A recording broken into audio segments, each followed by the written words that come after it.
रे अदो हयेंदी अखोय आयने द पोत जोंदोइने कोई को के बगे इने द लो इसा अदो हयेंग हवाईजार नाकुपी ते पापा से हवाईजार पांबा नाकुपी पांबा हयेंग लापिरो पामा खंबियो दिगिदी आयने मार्केट हरिबोब अदिगी यारानी हरिबोब तिगाय दिगे हरिबोब याव दे हवाईजार अकंग बदरो हवाईजार अकंग बदो ब्लैक कलर की हवाईजार तो मां पुरानी हवाईजार दी अकंग पोर ओय अकंग मनती ब्लैक कलर नी अदिसु फ्रेश ने दो अकंग वाय बे बोक्सिया दो चे कका मिट ने long time ita wi hai kaka mita hello kaka mit kai matil jar game ta mu se kaka kai hinjang jage cha cha bi lo yi ba kaka kerenjang chare ko ju pire live tha da ba matam pire bi tumda tham gano di sur ma khana pire mani ko smai wari batai sa do je papa yi bata sai chap es kaka ding asi pok chare pok kai pok ok thong mama jam tuze ai janing di tuze kai gi nang na chai di mama cha jadre jo last de lo na kai de jang how bi pia ge cha bro pok papa ai nam kan kan de cha gi pia ge cha bro jo ai cha ha chawr kan de sa bi pi ngai cha te ai du ram de kan nang cha dre ne na amma kai no de sai di ni kar no ita mathak te sa do pawung la ko mi da o jang wa o ninjangi happy holi samadro holi sanabro holi di na te da na mi to ningo jaga ko na o cha ba ko pudo cha ba ko pudo kaka mi chiche kaka mit na sakti na pe to koi kok to pai ne to haina da lo re ngasai ko buda sida ju I thokraba samru macham leba ko da blade na phan tat kraba du gi ni yeng ba papa kan shibo on ta bado se ne kai no papa on ta ye kai no tu blessy my dear hai tu nene sonia na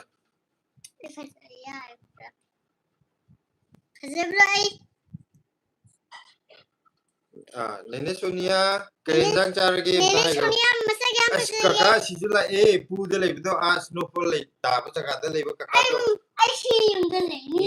tamon ngai bro tamon mai ba nangi jum dai thorak ta bane kaka siji kaino na blessy na snowfall ta ba chaka de yam cha si da hai le re no ma koi da ya ro ma'am grapes ka cha thar on nang na man gre nang le ma'am yong ko na adagi ko kaino na asina ju kuire live chang da ta mo ane apni tha ma muksuru mani tha ma muksuru mani live tok da ba marak se chum thabak ka khara chin bagi farak ta da na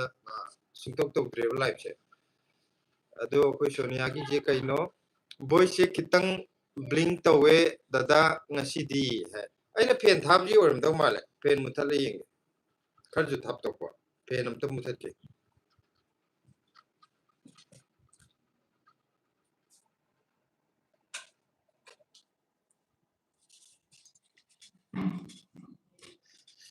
pen muthala kan kitang favori yeng ko confuse kaya no center hai ro blessy से class क्या कर गए है blessy से class KG कर है KG हां KG का दे कइनो केजी नर्सरी हम का दे उन्ने नर्सरी लोएर बने नर्सरी पे खाइ जो कन लोएर ददी केजी ने सिलो चापू महंगी का दे बने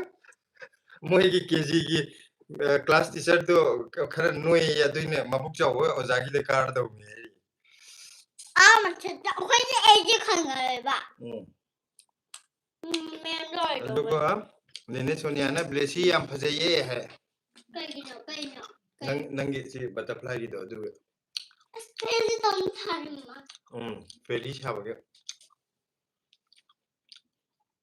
सोनिया मखुंजी कितंग फरवा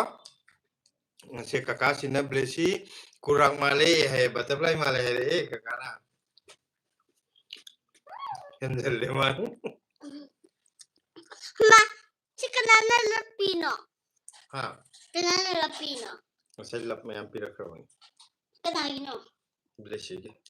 Thank you. Nangi jab to lapi ke.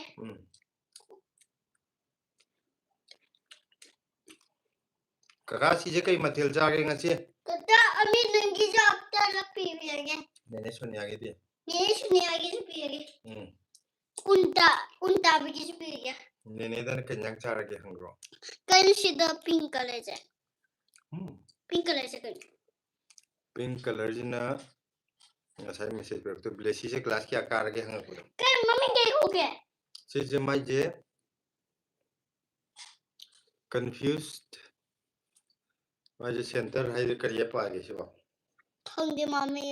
Nangi mami jab ta hai bi ho koi khangge. Pawa इटरा Koi je nangi mami jab ta paba hita bana ta hai aur nangi mami je khai प्राप्त रहेंगे. Mama प्राप्त रहेंगे.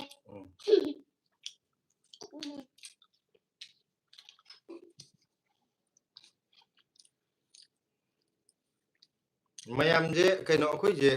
Message हमते लागति दे लेप खि जाय इसे ग चप याव चा मामाय फोन हमते पोरो दे अजे कमेंट हमते लागति जे कमेंट मखा चथरम दो माले मोबाइल जे हिंग चलम दो माले अजे अमु तौने से अखोय असिगी ब्लेसी कुराक माले है जे मखा तान लागति थेथे हमते से पोरो पातो कादम नम दे जा रहा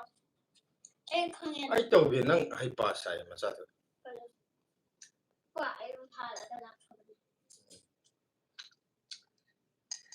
Oh, magi mami jam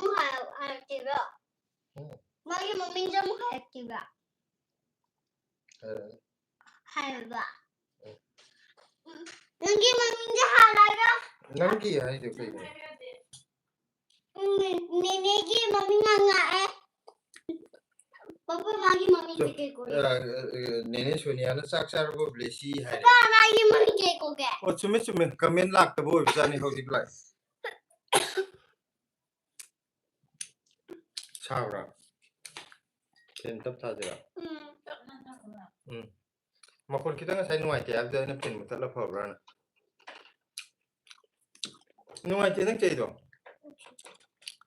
चाक चार बो ब्लेसी है जे खुम दे नंग दे Chale. नेने दी के जंग चार के हंगरो ना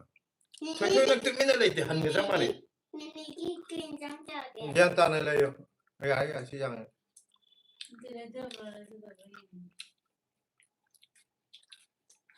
तुमिन सुने लेते बा मसा जी को लेंग मयाम तो हेलो मैम मतम कुरेबगी मतुंग कोई लाइव लाग चरे जाना हायो बोलने मैम के मथेल जाना लगे बेसी दे फजते ngasa ai digi ingonda chak thongi digi live tauje na ngam ta mo jula tamu nungai bo koi je heyeng oyon bagi live matim tharai ni कई मथिल चाबी रगे तामो सुर करे है ना सुरचंद्र है ना throw hi hello Surchandra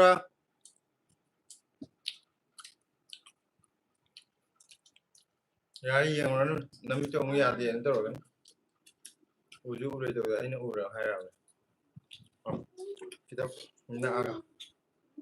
ma'am के मथेल जाना लगे सुरचंद टेबल है बा सुरचंद्र है नते नेने सोनिया ना उदबा कुइबगीरा खंगदे अखोई ब्लेसी से लैसाबी फारम में ममादी उदेना है mama sura दुगा ngam tamona besi am chawra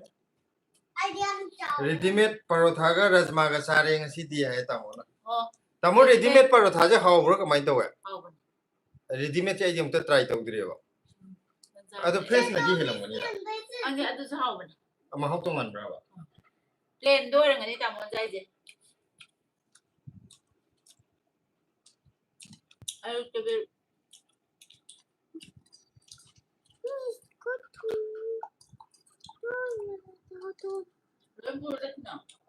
दोनों है मेरे पास दोनों ही के जाऊंगी मैं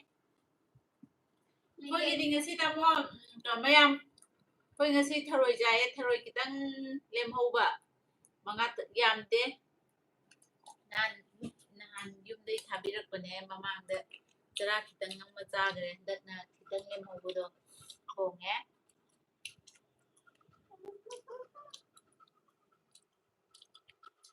ngam tamona hawe mangada 50 rupees hai ko lupa tara tara oi ko aduga atagi na fai hai atagi na chang yu phani ไอ้ยิน lupa tara tara yai ye dude ยุ่งเนี่ยเดี๋ยวมาเดาดูเดาใจ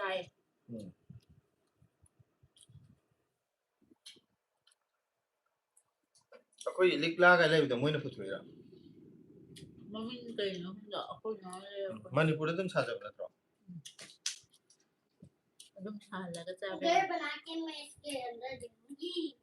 adi breakfast kum kari kum bagi ko athu ba ka adagi paratha ja hoba hi ba hi tam ji la คนที่เดี๋ยวตัวไปกี่เดือนก็จะต้องมาปัก adu na je adi parotha je chumna fresh na ho da du je hi tam mi jum yam lai da tan nang ju ta wa hai mo แล้วก็ทานตะกวน adu ne ho di ki di sa la ya mi na तो मेरे पास एक asina เจ้าไม่ได้ตามมอยันนะ mm มาที่นี่อะไร ngam tamona ai di ani na yare chawe dum hai ko aduga khoi asina ai hayeng new delhi da lakani guwahati chatpagi family छिपिरो छिपिरो छिपिरो यूं छागे se kaka si delhi da lakani hai je यूं छागे nang kaka si uno ไอ้ jira ไปเลย यूं छागे มาจะทำกันที่ไหน यूं छागे kaka si lakani hai je delhi da yum da thokani hai je kaka si chatpada nang yaw gor gera manipur chapada adu di hai lo kaka ai แต่ yaw ยัง gera นั่งคุยเลยก็คือ kui de ble na phan da phan de si gi samru jam le du phan ta i thui มันจะได้ ha na ki ka ki na dum ka kune ba do kano to ne ai ne ble na phan da kui em phan da tu ne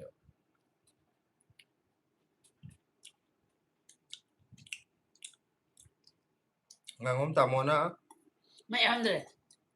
mapan gi ju lai aduga manipur gi ju lai ha ba देखो อย่าแอบจะนั่งจะเลย okay कर दे โอเคอัพไลน์เลยขตม asi je guwahati chatpagi ne ha ba ko ว่าที่จะตัวนี้พิมพ์ดีกี่ให้ตรง asi gi family je guwahati de lai bro adi quarter ga lai ra ba guwahati da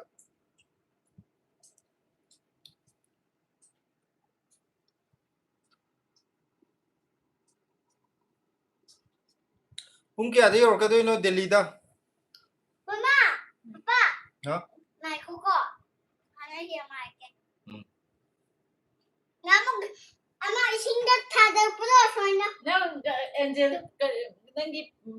จัดปารีอย่างนี้ได้เลยนะ 아이한테는 사는 또 ngangom tamona 신경 yamna samme sugar lai ba khoi gi di 아빠 막통 mm 막하는 신경 아플 거이노 신 블루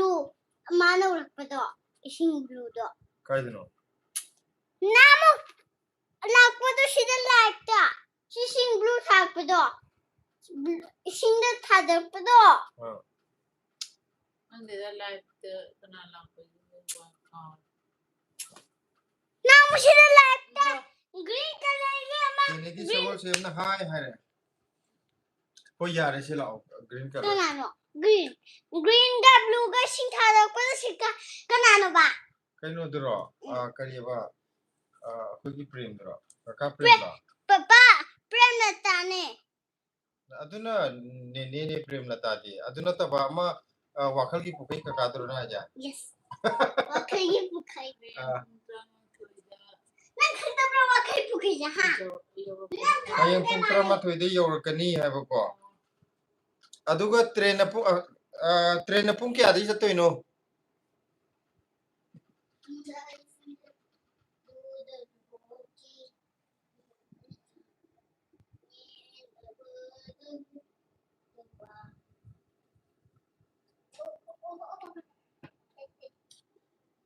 अदो मरक सिदा अखोई तुमिना लेरे को ngasi अखोई live थारे इजे अखोई मरुइबा live की मरमदी live थारकोई मरमदी अखोई हयेंग कैनोदा आईने मार्केट हवाजार मु योन बथोलकनी पुंग तरुक ता मतमदा दो हवाजार पाम्बीबा अदगी मयांग तोन ये नाकुपी पाम्बीबा कुई कुईरबने मयामना फोन तोरगा हंगकपा WhatsApp ता हंगाई जे करम कान थोलका दोइनो करम कान थोलका दोइनो अगो अखोई वीडियो दी योनबा लोगर कांदा निको हे थागले इजे अदुना मयाम वीडियो थागला कांदा हयेंग फंगदोइरो ngasi योनदोइरो ने हेता तोरेबो अदो वीडियो सेमबदुदी कनो तोर कांदा योनबा लोगर कान थागलकने अदुना अखोई ममांगदा हानाजु दुम पोत योनद्रिगाइदा लाइव ता नत्रगा वीडियो दा दुम हानादी लोइनमक हाइबनिको करम कान योनदोइनो दो अमाइना हयेंग योनगदो ये ngasi अखोइना मु हाइजरे इजिने अदुना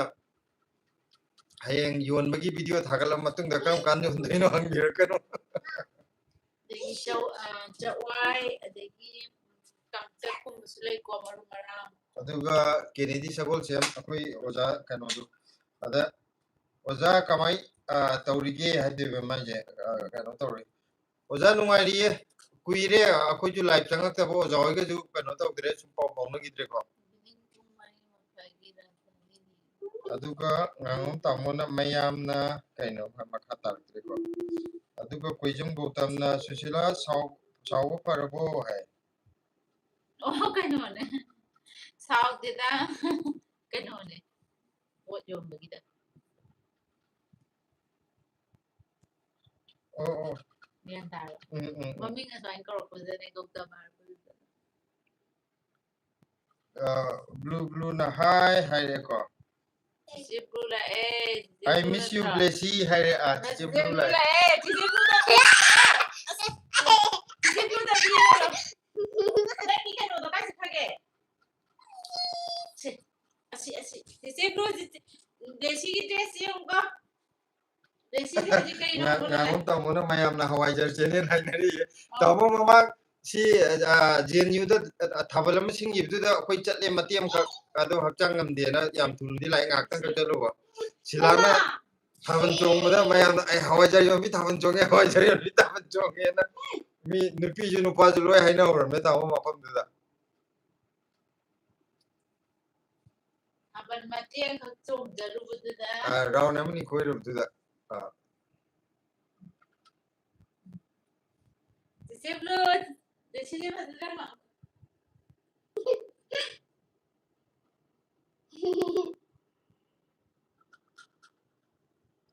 Wow. Si blue hai nung ai bro hayo.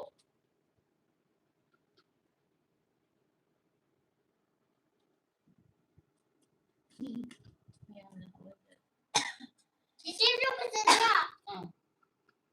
Ada harap ni si blue. Saya apa? Ida ni. Kulit kulit tikut. As ibu buat tu ni, tu ibu yang blue tu hai tu. Sisi blue na haire Blessy that is gorgeous haire you look like a fairy haire Thank you hai garo. Thank you, ice cream. Thank you. tumina le na ko sa lido kai gino Siapa yang dia? Dua dah ba. tu lapire tu Si blue video apa lebih ke hayo? Sisi belum kita coba lagi. Sisi blue gidi kai masu lai de ba Blue koi lagi. Terus jare. Blessy Barbie doll male yam nungsiye haire aduga koi ngangom tamona kari mathel charge hai tamo masidi moibung kong dagre koi aduga kaino ne Blessy asonda uncle na kari Barbie doll male haire yam nungsi haire anti oram de uncle oram de changai je Cuma ada Barbie ID yang. Barbie hai je phasai hai ne. Barbie di phajaba doll ne Adi khangja desi tarang jatli hai kan. amu ma kok lai khai ne ma khangdre Bok lekar le papa. Madi ne Barbie sana deba, adu na khang deba. kaino da market chala jo koi Barbie doll gumba ma lai ge hai de ma yar ma na lai yo hai je koi Ai dah adu kumba sana haning ba. car gumba Car JCB. Man pam je adagi ambulance puthau ni ai dah ma dia. ai jawre ambulance thau ni ꯃꯤꯅ police ꯑꯣꯏꯕ ꯌꯥꯕ꯭ꯔꯥ ꯑꯃꯨꯛ ꯍꯪꯉꯛꯏ ꯑꯩꯉꯣꯟꯗ ꯑꯣ ꯑꯟꯇꯤꯅꯦ ꯍꯥꯏꯕ ꯁꯤꯒꯤ ꯀꯩꯅꯣꯁꯦ hello aunty ꯍꯥꯏꯌꯨ ꯂꯥꯛꯑꯣ ꯁꯤꯗ ꯑꯟꯇꯤ ꯀꯩ ꯃꯊꯦꯜ ꯆꯥꯔꯒꯦ ꯑꯝꯇ ꯍꯪꯉꯨ ꯂꯥꯛꯑꯣ ꯅꯦ ꯀꯩ ꯏꯟꯖꯥꯡ ꯆꯥꯔꯒꯦ ꯑꯩꯈꯣꯏꯗꯅ ꯑꯃꯨꯛ ꯂꯥꯛꯑꯝꯕꯅꯤꯅꯦ ꯑꯗꯨꯅꯦ ꯀꯥꯎꯕ ꯆꯦꯆꯦꯒ ꯂꯥꯛꯑꯝꯕꯗꯣ ꯑꯪꯀꯜꯅꯦ ꯆꯦꯆꯦ ꯃꯌꯥꯝ ꯂꯥꯛꯑꯝꯕꯗꯣ ꯀꯔꯤ ꯃꯊꯦꯜ ꯆꯥꯔꯒꯦ ꯍꯪꯉꯨꯅꯦꯅꯦꯗ ꯐꯖꯅ ꯍꯥꯏꯌꯨ ꯃꯤꯉꯣꯟꯗꯕꯨ ꯑꯗꯨꯃꯥꯏꯅ ꯍꯪꯅꯕ꯭ꯔꯅꯦ ꯂꯥꯏꯛ ꯇꯧꯔꯣ ꯀꯥꯏꯗꯅꯣ ꯅꯪ ꯌꯦꯡꯉꯤꯗꯨꯕꯣ ꯃꯌꯥꯝ ꯐꯣꯟꯗ ꯀꯩ ꯌꯦꯡꯉ ꯃꯊꯦꯜ ꯍꯥꯏꯒꯗꯕꯅꯦ ꯆꯥꯔꯒꯦ ꯑꯗꯨꯒ ꯀꯩꯅꯣꯅ ꯉꯥꯉꯣꯝ ꯇꯥꯃꯣꯅ ꯌꯣꯡꯆꯥꯛꯁꯦ ꯁꯥꯔꯥ ꯁꯟꯕꯤ ꯂꯐꯨꯅ ꯋꯦꯜꯀꯝ ꯀꯧꯅꯔꯦ ꯀꯩ ꯍꯥꯏꯅꯣ ꯌꯣꯡꯆꯥꯛꯁꯤꯅ ꯁꯥꯔꯥ ꯁꯟꯕꯤ ꯍꯥꯏꯗꯤ ꯃꯅꯝꯗꯣ ꯑꯗꯨꯒ ꯂꯐꯨꯅ ꯋꯦꯜꯀꯝ ꯍꯥꯏꯗꯤ ꯑꯩꯈꯣꯏ ꯋꯦꯜꯀꯝꯒꯤꯗ ꯂꯐꯨꯁꯤ ꯌꯨꯡꯉꯤꯕ ꯃꯃꯤꯡꯁꯨ ꯐꯖꯩ ꯆꯦꯆꯦ ꯕ꯭ꯂꯨꯅ ꯕ꯭ꯂꯦꯁꯤ ꯆꯦꯆꯦꯁꯦ ꯍꯩ ꯍꯌꯦꯡ ꯃꯃꯥꯒꯤ ꯐ꯭ꯔꯦꯟꯒꯤ ꯃꯆꯥꯒꯤ ꯏꯄꯥꯟ ꯆꯠꯇꯣꯏꯅꯦ ꯍꯥꯏ ꯏꯄꯥꯟ ꯀꯥꯏ ꯅꯨꯡꯁꯤꯅ ꯍꯥꯏꯗ꯭ꯔꯣ ꯆꯠꯊꯔꯨꯔꯣ ꯆꯠꯂꯣ ꯑꯗꯨꯒ ꯑꯍꯥꯎꯕ ꯃꯌꯥꯝ ꯑꯃꯁꯨ ꯆꯥꯔꯛꯑꯣ ꯀꯩꯅꯣ ꯆꯠꯇꯣꯏꯅꯤ ꯀꯩꯅꯣ ꯅꯪꯁꯨ ꯍꯌꯦꯡ ꯌꯨꯝ ꯂꯩꯔ ꯆꯠꯀꯗꯧꯅꯦ ꯑꯩꯈꯣꯏ ꯌꯨꯝꯗ ꯆꯠꯇꯣꯏꯅꯤ ꯍꯌꯦꯡ ꯌꯨꯝ ꯆꯠꯂꯀꯥꯟ ꯆꯠꯀꯗꯧꯕ ꯕ꯭ꯂꯦꯁꯤꯁꯦ ꯌꯨꯝ ꯊꯣꯛꯅꯤꯡꯕ꯭ꯔꯥ ꯕ꯭ꯂꯦꯁꯤ ꯌꯨꯝ ꯊꯣꯛꯅꯤꯡꯉ ꯃꯥꯜꯂꯦ ꯍꯌꯦꯡ ꯀꯀꯥ ꯁꯤ ꯆꯠꯀꯅꯤ ꯒꯨꯍꯥꯇꯤ ꯆꯠꯀꯅꯤ ꯍꯥꯏꯕꯗꯤ ꯌꯥꯎꯈ꯭ꯔꯒꯦꯔꯥ ꯀꯀꯥꯒꯤ ꯂꯒꯦꯖꯇ ꯇꯣꯡꯉꯒ ꯌꯥꯎꯈ꯭ꯔꯣ ꯑꯗꯨꯒ ꯁꯦ ꯅꯦꯅꯦꯅ ꯁꯦ ꯖयपुꯔꯒꯤ ꯅꯦꯅꯦꯅ ꯍꯥꯏꯔꯛꯏꯁꯦ ꯖयपुꯔꯗ ꯂꯥꯛꯑꯣꯏꯗꯔꯣ ꯍꯥꯏ ꯂꯥꯛꯑꯔꯣꯏꯗ꯭ꯔꯣ ꯍꯥꯏꯔꯛꯑꯦ ꯑꯗꯨ ꯑꯣꯟꯗꯜꯂ ꯍꯥꯏꯔꯛꯑꯣ ꯅꯦꯅꯦ ꯂꯥꯛꯀꯅꯤ ꯀꯣ ꯖयपुꯔꯗ ꯀꯣꯏꯕ ꯂꯥꯛꯀꯗꯣꯏꯅꯦ ꯅꯦꯅꯦ ꯍꯥꯏꯈ꯭ꯔꯣ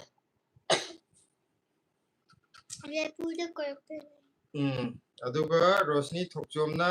ꯕ꯭ꯂꯦꯁꯤ ꯀ꯭ꯂꯥꯁ ꯀꯌꯥ ꯀꯥꯔꯒꯦ ꯍꯥꯏꯔꯛꯑꯦ ꯕ꯭ꯂꯦꯁꯤꯁꯦ ꯀꯦꯖꯤ ꯀꯥꯔꯦ ꯈꯪꯗꯕꯒꯤꯅꯦ ꯍꯪꯉꯛꯀꯗꯣꯏꯅꯤ ꯀꯩꯅꯣ ꯑꯦ ꯔꯦꯕꯤꯀꯥ ꯅꯥꯎꯔꯦꯝꯅ ꯍꯥꯏ ꯍꯥꯏꯔꯛꯑꯦ ꯍꯜꯂꯣ ꯔꯦꯕꯤꯀꯥ ꯔꯣꯁꯅꯤ ꯊꯣꯛꯆꯣꯝꯗꯤ ꯀꯔꯤ ꯃꯊꯦꯜ ꯆꯥꯕꯤꯔꯒꯦ ꯖयपुꯔꯒꯤ ꯅꯦꯅꯦ ꯍꯣꯏꯗꯤ ꯀꯔꯤ ꯃꯊꯦꯜ ꯆꯥꯔꯒꯦ ꯉꯁꯤꯁꯦ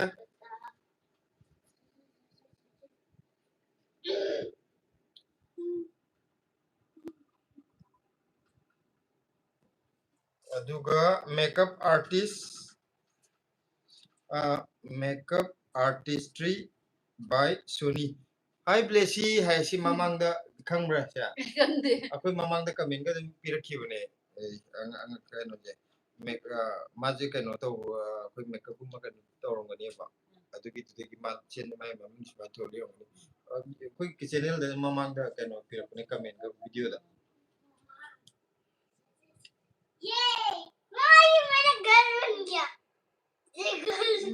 wow संगोददा अदुगा ngangom tamona delhi gi weather hai tamo hojikse ngasi nong nini umni mamang hai gadra limit kharni mamang da nong kitang ta gi ko adu ngarang ju ngasi ju nungsa muk sai nong haifet amung mangi nungsa muk sai taw weather ji khar nungai adu ngarang di nong di chudre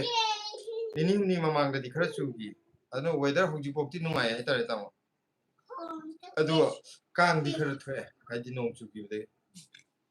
नों निनी कितन सागत robin नों चुद्री ममांग the खरा बक सागत उरेबको मार्च लोइसलकवा April हरकवा गिदिदा अदुगा अजी की weather से याम हपवाने दिल्ली दा आदि इंगा लेबसिदा रे नों थिनो मंगागा नोंबसि ताबनिदा आदि साबा मतमनिदना अदु याम नुवाय वेदर सोय नों खर चुबिरकोइदा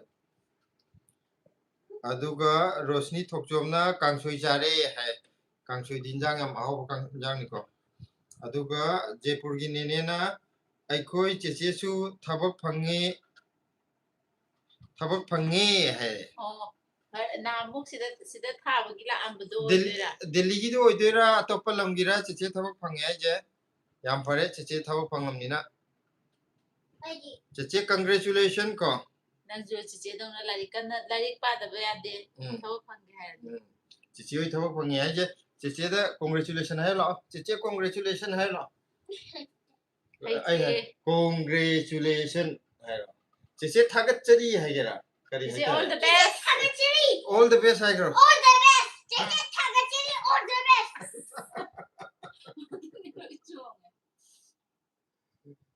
aduga Priyanshuna you are from Myanmar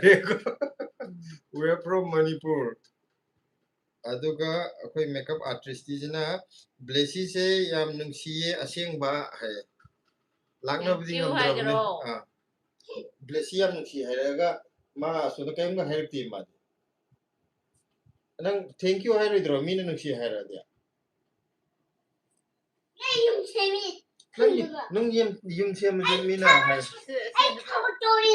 nang thabak tawraju thank you haira tawdong natro thank you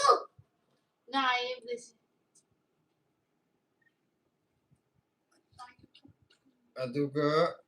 Priyanshuna kukiya maitaye Manipur raibdi aduga blue na chechena mandedana chechegi bobok hoida chatwine aigi mamana chatse hai hairaga chatrise yam yame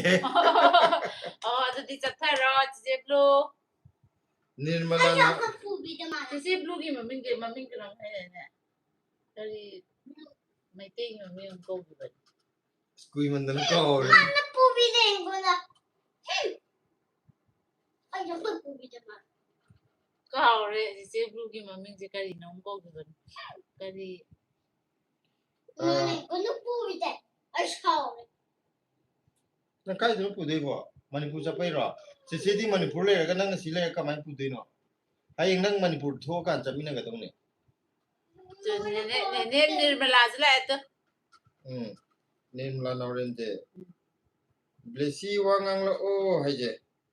chong ni Cici Blue da cái đó chọn mà chế đi yum này với chất bên năng này anh Manipur thô cái phulap chất cái đó này mà chế coi chất cái này bây giờ Blessy mà học tiền sao Cici Blue na ton chape aroi Blessy ka ora Blessy ka chami nao Blessy học tiền sao rồi xong đó chebe ade mono aduga koi makeup artistry na Blessy ki mama baba se kitchen gardening to bo yam haye aishu khara khara matok tammi adam nungai bane di pochai tha ba se ko din len boy kari boy adi thaning bo ko singi dem nungai aduga Jaipur ki nene na Blessy ki apamba ama haira o leibi doine hai je Jaipur ki nene na kai leibi hai no yare adum lain pan sunga ba ma Cici Blue na koi je koi basat pa hor te bi sauri kana chona aduga thank you so much hai ena na congratulation hai bagi si nene prem lata ka no kai Blessy nene prem lata so thondo la ka jin be kiro ko to nangi ko to no ba pira thondo la thank you hello nene thank you yam pamjare nene thank you nango aina ju nangonda Jaipur pude ba nene thuna la o ko ko jana ba Cici apta Cici Blue ta puroi Cici Blue ga di am lap na ri sidi aduna kamai pu bi de no ay amana amani pu de le am di le am lap na ro sa ni ay moyem da nene ke jang sar ge ta puroi prem ta ke jang sar ge kuire udaba hare ma khoi su kuire me ang ko ri sana da ba he ko yon ge ni na live ngak tang tha je na tharamine aduga ngangom tamona Delhi da lakradi laifam hotel nakna laibro ai akhoi gi het manak anak padadi hotel jidi laite ado hotel ayamba kasu akhoi sidagi thapoi da tamo kasu yam thapa jaga oiroiba adi New Delhi gi maya da lai gi harju adum kasu thapam tanate Manipur gi gaso hujiti yamna But Satarpur room there kai no Manipur gi kai no gas le da hotel ko mai da ko gi kai to ka mi lam dei lak ko le abaya so le ban ta rong de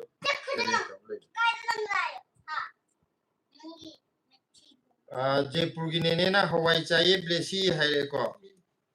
khoi ding si tharoi jare aduga Nene Premlata na blessi saugano haire. Saude ma Cici Blue na sila mahiyaw Moi ma cici em yauri ya koi live te changpa.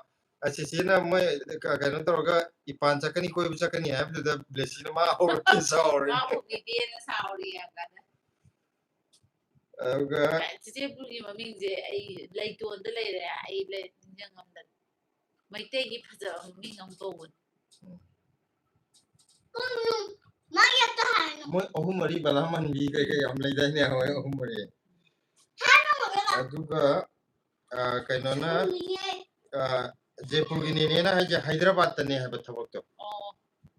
Yam phare amada oiro ko yam phare. Kupagano dal kupagano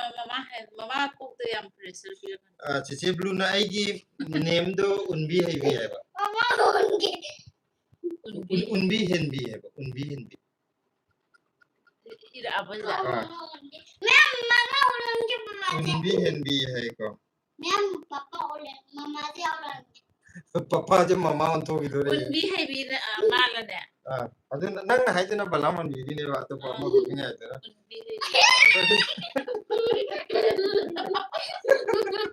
Nang di gundawa ngene ta ko kan ne. Asuga Lady Kanauren na blessi kai gi sauri no hai re ko. Saudre, blesi saudre. Manipur da mina koi besat ni harga mana si obedience sauri ba. Asuga kaino na Cici Blue na goodbye blessi hai re. Goodbye hagero. Cici Blue na. Cici Blue ah. Nana to da koi besat ni ma obedience saure. Aduga kaino jina akoi Premlata na aina puduine blessi hai koi bodo. Nene na oina puduine hai. Nene Premlata lakpa ngai ni akoi ju mayam ma chat kena. Aduga kaino na baruna kaka nene good morning hai de ko. Good morning. Adon da di good morning oiramani akoi sida di good night tare baru. Ma di thap na lain ba. Ai na mara good morning have the good morning hai de. Kasu kai de baruna good morning hai ram na akoi good morning to mai rage ko. Kuire udaba hai asthama helamani akoi ju live to udaba kuire ko tha matung da ne to ri je.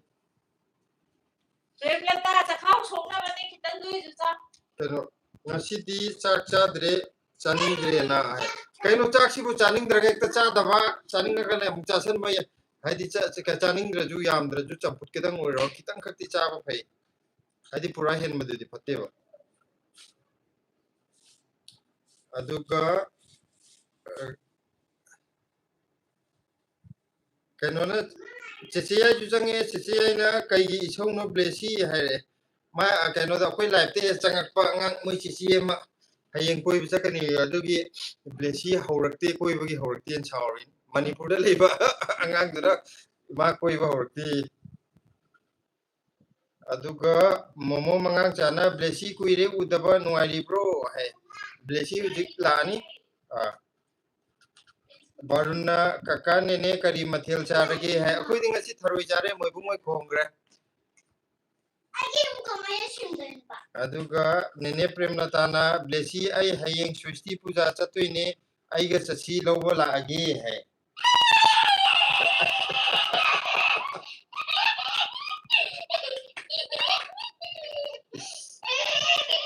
nene na lobo la age hai ni harau je baruna ai su India Manipur da lak to re hai lao unare je ngangon tamono okay sidadi thengle good night tamo potha biro tamo nene Premlata na kharasu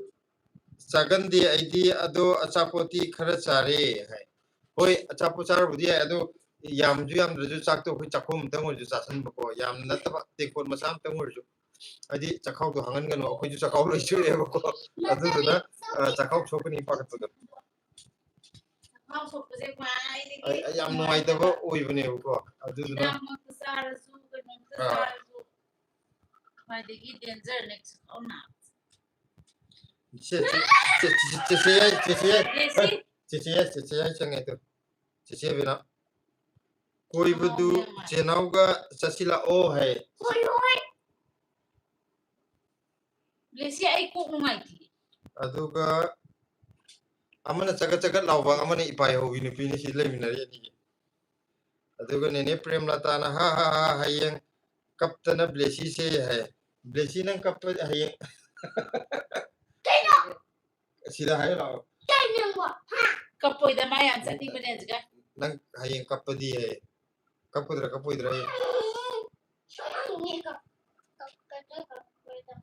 कपोई है अदुदी नंग कपोइदो दि कपोइ है गदोनी कइनो कोई प्रेमलता ना आइजु चखाव सोपदी number 1 ने है मा अदो चखाव सोगा कई गिन चरान के दिया अदो चखाव सोपगी दि को कनो से कनो याम खै को से अयु मंता इसिंग थक लोरगा ने अवाथबी से याम फै लफुई दगी दी अवाथबी ने ना काना ले अदो चखाव सोदी चखाव दि हांगन गनो है माने आई दि माने चरा हे ना बहुन असापोट ना कुसुया दे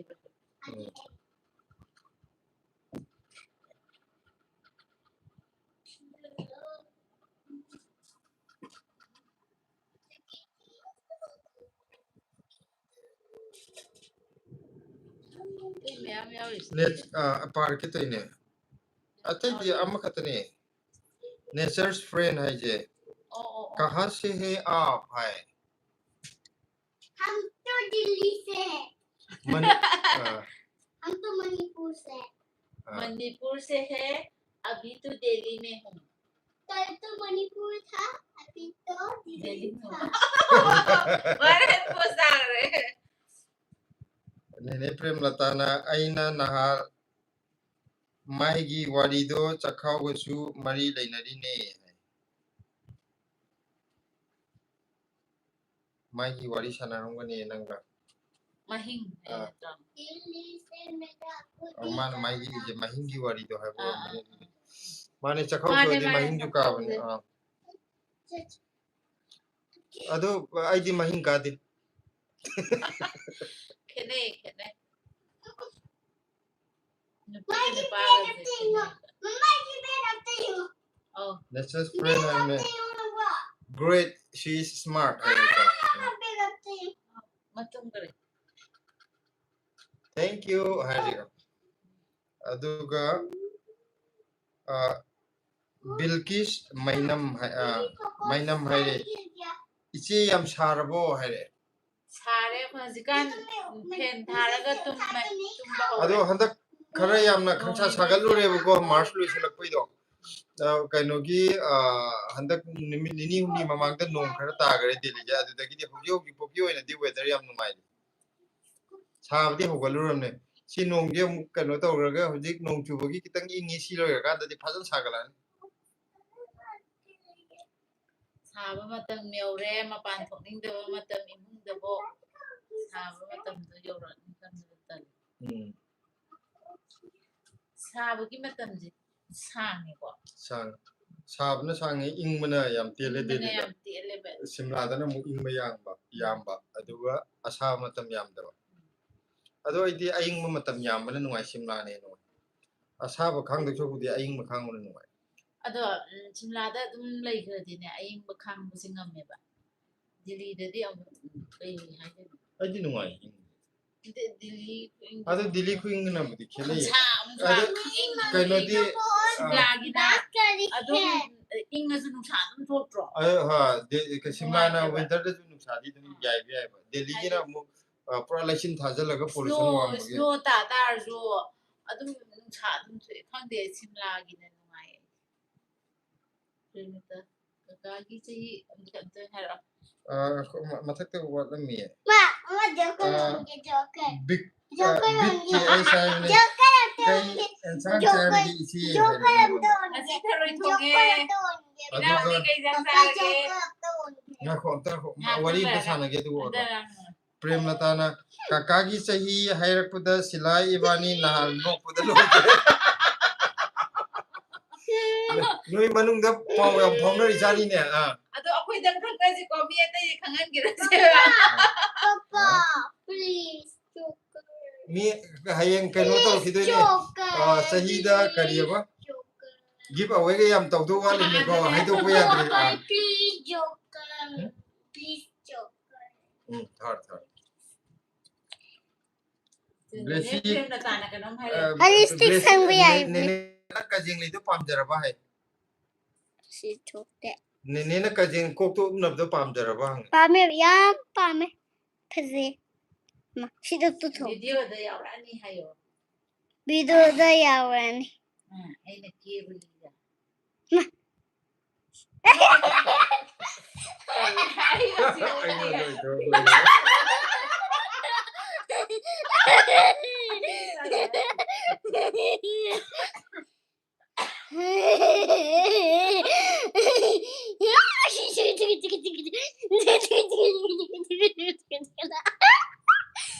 aduga kaino na tiger gaming na hai hare ko aduga class kya ka ge yare tumda lai ro sida tumda lai adu di lok thon nang ne ya me lang da bi da layo ba Mama ne ko mana ai do yu. adu sila mi wangam bata di mama sila pa Blessy je class kya kar ge hare pudo jik kg kare ko aduga premlata na mi khangan ba yapo nate hai adune mi khangan la dia ye give away farak tanar kani hayeng cheating to bata ni ba aduga premlata gi mathang da kai pira uge hairo o mathang da dili sai maru humta lamen bagi ꯃꯊꯪꯗꯗꯤ ꯁꯤꯗ ꯂꯩꯔꯒ ꯑꯣꯏꯅ ꯑꯩꯈꯣꯏ ꯃꯌꯥꯝ market ꯆꯠꯂꯒ ꯑꯣꯏꯅ ꯂꯩꯊꯔꯁꯦ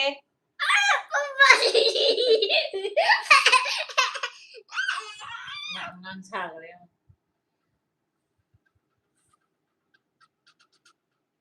Mama. Mama chigo ko mana. fazaro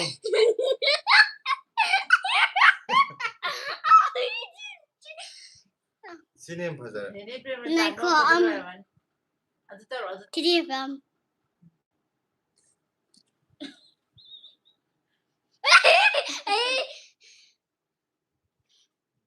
yam ningsi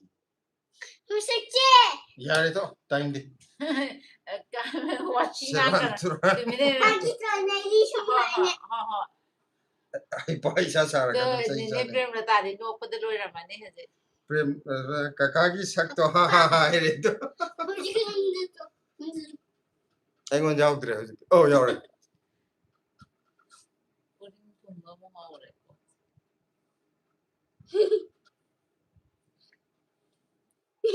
Musikche fish. ꯖꯦꯁꯤꯗꯅ ꯍꯦꯜꯂꯦ ꯐꯖꯕ Fish. Ma fish mane ay teta. fish macha male ꯂꯨ ꯃꯥꯒꯤꯗꯤ ꯁꯤꯅ ꯃꯍꯤꯡꯒ ꯂꯣꯏ ꯀꯣꯛꯈ꯭ꯔꯦ Ay amadora. ꯔꯦꯁꯤ ꯌꯥꯔꯦ ꯃꯤꯅ ꯌꯦꯡꯅꯤꯡꯗꯦ ꯍꯥꯏꯔꯛꯑꯅꯤ pung 9:56 tare loisala jiro aidi tumni ngakadore chakta tan cha chalam ni na pung tara tap jan tar je tan jira kai na te tu sei na ki ꯈꯔꯒ ꯆꯧꯗ masagi mayam dagi khara thoido ke dong na ga chawre nang na thare yi ga kai ne ro sem de ba ꯑꯩꯒꯤ ꯑꯝꯇ ꯌꯦꯡꯒꯦ ꯖꯦꯁꯤ ꯑꯩ ꯉꯥꯡ ꯑꯝꯇ ꯌꯦꯡꯒꯦ kai na ꯁꯤꯗꯤ ꯌꯥꯔꯦ ye yam pa de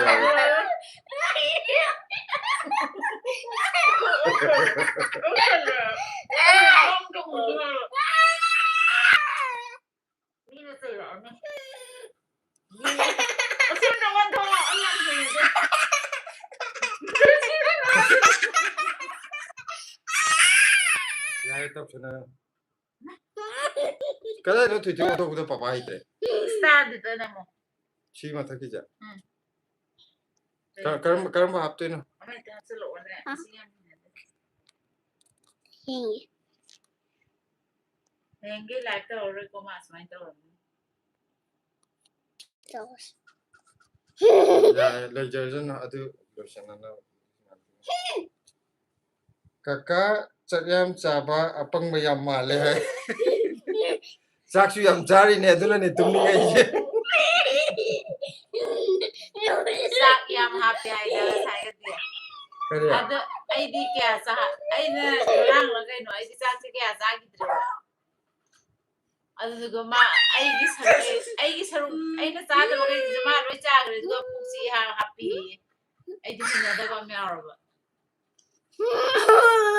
ꯊꯣꯡꯅꯕ ꯆꯥꯅꯕ ꯊꯣꯡꯉꯤꯕ ꯆꯥꯛꯇꯨꯕꯨ ꯆꯥꯗꯗꯅ ꯁꯨꯝ ꯃꯥꯡꯍꯜꯂꯒ ꯍꯨꯟꯗꯣꯛꯁꯤ ꯑꯩ ꯑꯗꯨ ꯌꯥꯕ꯭ꯔꯥ ꯑꯗꯨꯗ ꯏꯍꯥꯞ ꯍꯥꯞꯄꯦ ꯍꯥꯏꯕꯗꯨꯒꯤꯅꯤꯗ ꯑꯗꯨꯗꯤ ꯃꯥꯅ ꯈꯤꯇꯪꯈꯛ ꯊꯣꯡꯉꯒ ꯀꯔꯥꯏ ꯈꯤꯇꯪ ꯊꯣꯡꯗꯦ ꯑꯩꯁꯨ ꯆꯥꯏꯗꯨꯗꯤ ꯁꯤꯗ ꯀꯜꯂꯦ ꯍꯩꯅꯗꯦ ꯀꯤꯕ ꯃꯌꯥꯝ ꯑꯁꯤ ꯃꯨꯊꯠꯂꯛꯑꯣ ꯊꯣꯛꯂꯛꯇ꯭ꯔꯦ ꯊꯣꯛꯂꯛꯑꯦ ꯁꯤꯅꯕꯨ ꯌꯥꯝ ꯐꯖꯩ ꯁꯛꯁꯦ ꯁꯨꯃꯥꯏꯅ ꯄꯥꯔꯃꯤꯅꯦꯟ ꯂꯩꯔꯦ ꯁꯤꯅ ꯑꯣꯏꯅ ꯄꯣꯁ ꯇꯥꯔꯦ ꯁꯤꯗꯤ ꯍꯦꯜꯂꯦ ꯐꯖꯕ ꯇꯨꯝꯅꯤꯡꯕꯒꯤ ꯅꯠꯇꯦ ꯍꯧꯖꯤꯛꯀꯤ ꯃꯁꯛ ꯑꯣꯟꯕꯗꯨꯅꯦ ꯃꯥꯅꯦ ꯍꯧꯖꯤꯛ ꯃꯁꯛ ꯑꯣꯟꯕꯗꯣ ꯑꯩ ꯇꯨꯝꯅꯤꯡꯕꯒ ꯆꯞ ꯃꯥꯟꯅꯔꯦ ꯍꯥꯏꯕꯅꯤꯗ ꯑꯁ ꯇꯨꯏ ꯁꯛꯁꯦ ꯁꯤꯗꯤ ꯐꯖꯩ ꯑꯩꯗꯤ ꯌꯥꯝ ꯊꯤꯕ ꯁꯤ ꯁꯛꯁꯦ ꯌꯦꯡꯕꯅꯦ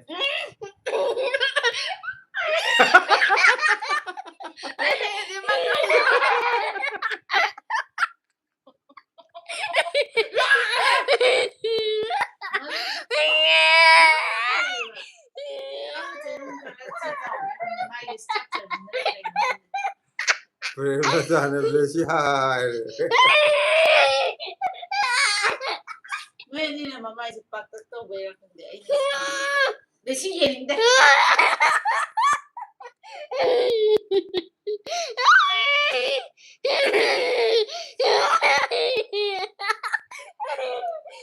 ꯑꯗꯣ ꯌꯥꯔꯦ ꯌꯥꯔꯦ ꯁꯦ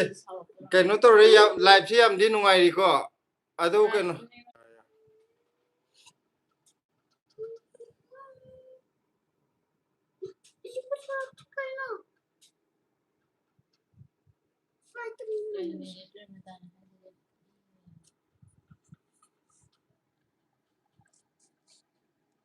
ꯗ꯭ꯔꯦꯁꯤ ꯅꯦꯅꯦ ꯍꯣꯏꯒꯤ ꯍꯤꯗꯥꯛ ꯅꯦꯅꯦ ꯍꯨꯏꯒꯤ ꯍꯤꯗꯥꯛ ꯄꯤꯊꯛꯎꯈꯤꯒꯦꯀꯣ ꯍꯥꯏꯕ